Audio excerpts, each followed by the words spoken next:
Good morning, children. Today we are going to discuss a new concept that is called equipotential surface. What is meant by equipotential surface? In the name itself, it was there. Equi means same potential on surface. That means in the reverse way, we can write here, it is the surface. It is the surface. General words, very general words. By seeing the heading itself, we can say the what is the definition of it? What is the definition? We can say immediately by seeing the statement itself, that heading itself. In the heading itself, equipotential surface. That's why we can define here the surface is. That means reversely we'll write. Indirectly we can write means that is a statement.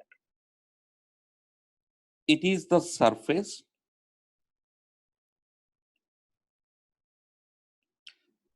which has same potential. It is the surface which has same potential at each and every point of the surface. Each and every point of the surface. Do you clear? It's generalized definition. Generalized definition. That means by seeing the heading itself, we have to understand this point. Such surfaces are called equipotential surface. Where we will get equipotential surface? In case of a point charge, in case if you say point charge was there, point charge will create electric field everywhere.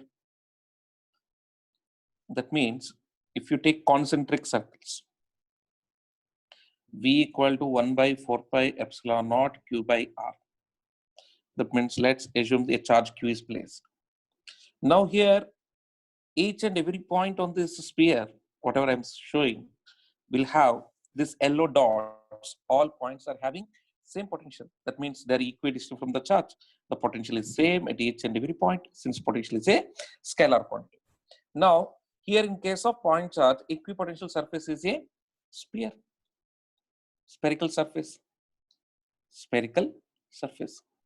In case of a line charge, how will we get? In case of a line charge, we can take here, it's a cylindrical body.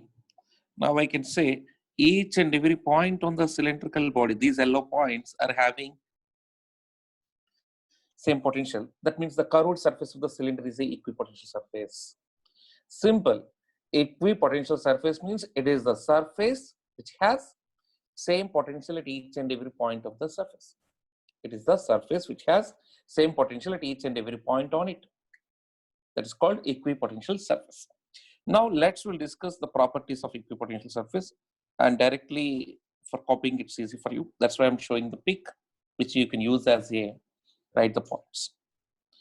See here, one second definition was there.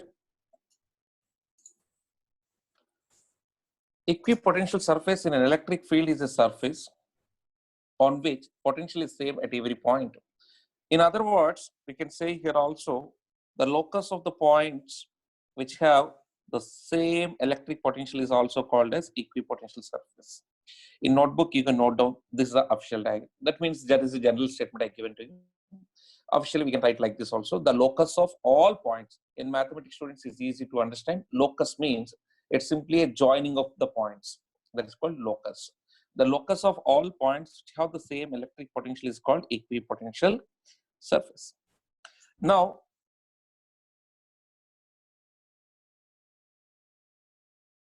here, an equipotential surface may be a surface of a material body or surface drawn in an electric field. That means it may be a material of a body, surface of a body also may happen, or it may be a surface drawn in electric field, imaginary surface which is drawn in electric field. Anything we can take. Now, we'll think about the properties. The first property. First property is as the potential difference between any 2 points,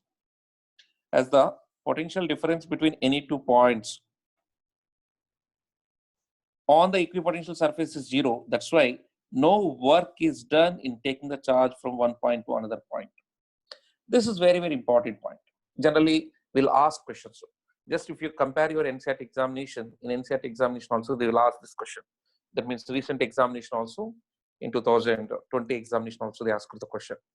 What is the work done to move a charge on equipotential surface? What is the answer? 0. What is the work done to move a charge on equipotential surface is 0. Why? Since we know that work done equal to charge into potential difference.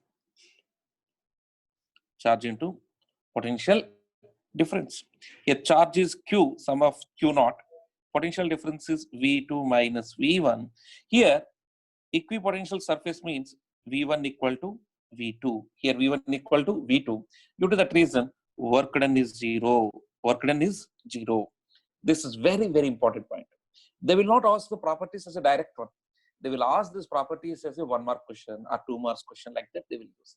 That's why you need to add all the properties without missing anything. Children, whatever I'm saying, you should by heart it. You should not leave it. Equipotential surface is not only for regular CBS examination as well as for competitive exam also, very, very important topic it is. Now, we'll go for the second property. The electric field is always perpendicular to an equipotential surface. In other words, the electric field or lines of force are perpendicular to equipotential surface. Let's see here. Suppose, let's assume this one is an equipotential surface. A, B, C, D is an equipotential surface. Now here, electric field lines will act perpendicular to equipotential surface, like this. That means always electric field lines are perpendicular to equipotential surface. Electric field lines are always perpendicular to equipotential surface. That means the direction of electric field or electric field lines are perpendicular to which one? Equipotential surface. They are normal to each other. This is second point. Next, no two equipotential surfaces intersect. This was a reverse point of electric field lines properties, just like electric field lines will not intersect each other.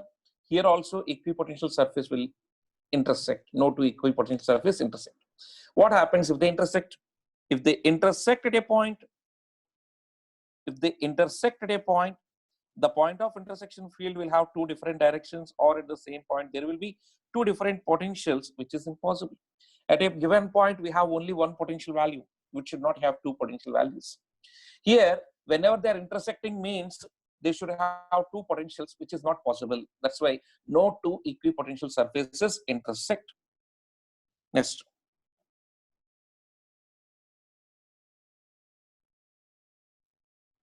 Here, this one is the spacing between equipotential enables us to identify the region of stronger electric fields. See, already we discussed in electric field lines, or also if field lines are closure, we can say that field is strong. If the field lines are weaker, see this example here also. If you see this example,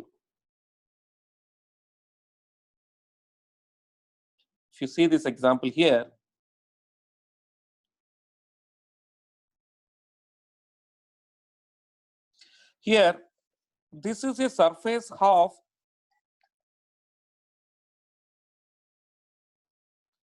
it's a surface of 40 volts. It's a surface of 30 volts. It's a surface of 20 volts. It's a surface of 10 volts. You can see here, this is a surface of how many volts? 40, 30, 20, 10. Now you can see here, 40 and 30 are separated by very large distance. Some distance was there.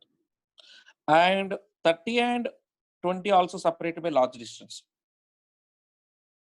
And between 20 and 10 are small distance. Therefore, what we can say here, wherever space is more, wherever space is less, field will be strong. That means how we can say electric field is equal to minus dV by dr. Therefore, strength of electric field is inversely proportional to dr. That means the separation between the 2 points. If separation, this is small, that's why at point ER, field will be strong, which is greater than Q, which is greater than EP. That means by this, we can say that strength of strong electric field and weak electric field also we can say. This is very, very important point. Next, at any point on the equipotential surface, component of electric field parallel to the surface is 0. Just now we said always electric field is perpendicular to equipotential surface. Just now, same point.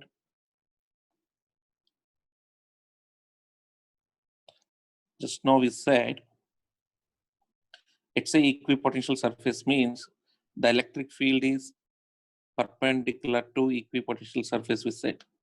So that always it is perpendicular means there is no component parallel to equipotential surface.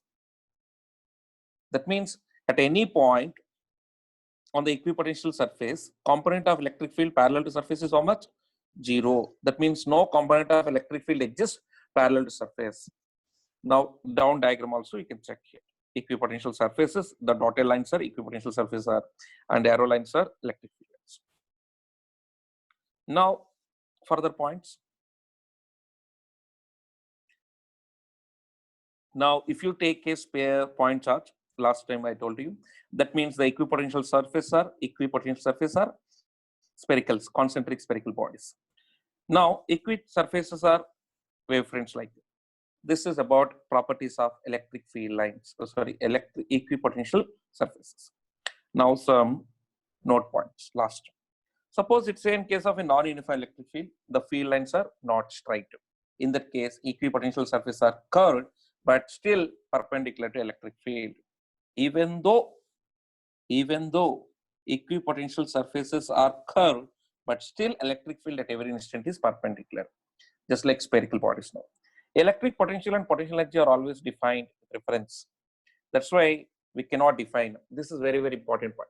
Electric potential cannot be defined. Always we can define a potential difference between 2 points only. As we are defining electric potential means at that point we are assuming, at one point we are assuming potential is 0. In gravitation also I told you in classes, gravitational potential cannot be defined. Isolated gravitational potential is not possible. Always gravitational potential can be considered between 2 points. Similarly here, electric potential or potential energy is defined between 2 points. Generally we'll consider potential at infinity is 0, and if you bring the charge from that point to one point, there we are considering electric potential. That means isolated electric potential we are not defining, we are defining potential difference between 2 points only.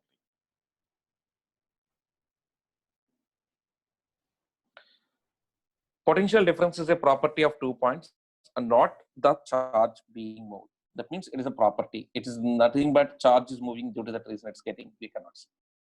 Thank you, children.